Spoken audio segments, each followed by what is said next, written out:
ધર્મ મને જેટલું સમજાયો છે ને, એટલી બધી અદભુત બાબત છે. આપણને કોઈ સમજાવ્યું ઇસ્લામ છે ને, ક્રિશ્ચિયન છે, હિન્દુ છે, પારસી છે, જૈન છે, બુદ્ધ છે, કેટલા બધા ધર્મો છે. આ ધર્મ છે. મને મારા મગજમાં ના બેઠું, મતલબ એમાં કશું ખોટું છે એવું નથી કહેતો,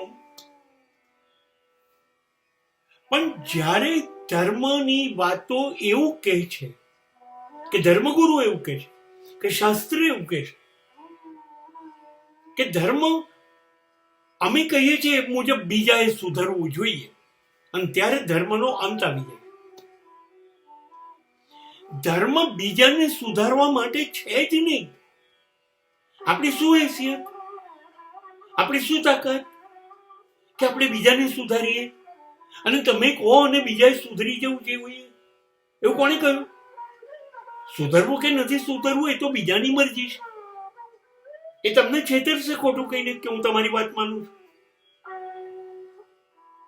સવારે 20 ચેનલો ચાલુ કરો, ધર્મગુરુ આખો દિવસ બોલે છે.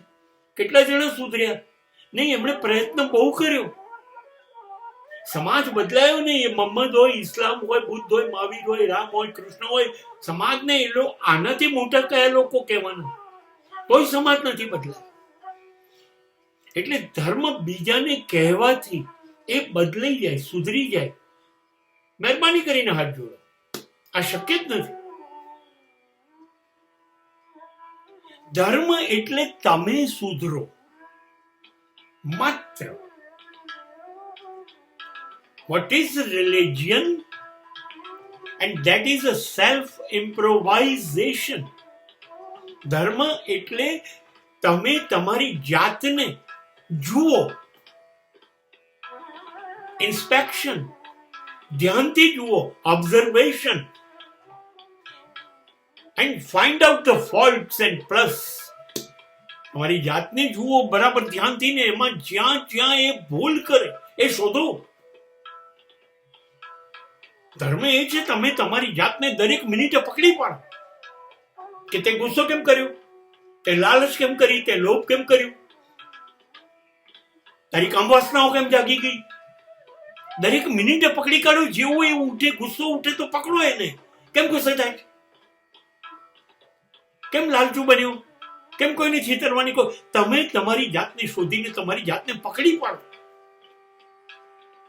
અને ત્યાર પછી આપણે માણસ છીએ, અને પછી સતત કામમાં લાગી જાઓ કે આ નથી કરવું અને એને સુધારવા માંડો. That is a self improvisation, આત્મ સુધારણા. બસ તમે સુધરી ગયા અને આ બધું જતું રહ્યું. આ બધું તમારામાંથી ખરાબ જતું રહ્યું. તો જેનામાં કશું ખરાબ ના હોય તો ઈશ્વર બની ગયા. તો તમે ઈશ્વર બની ગયા.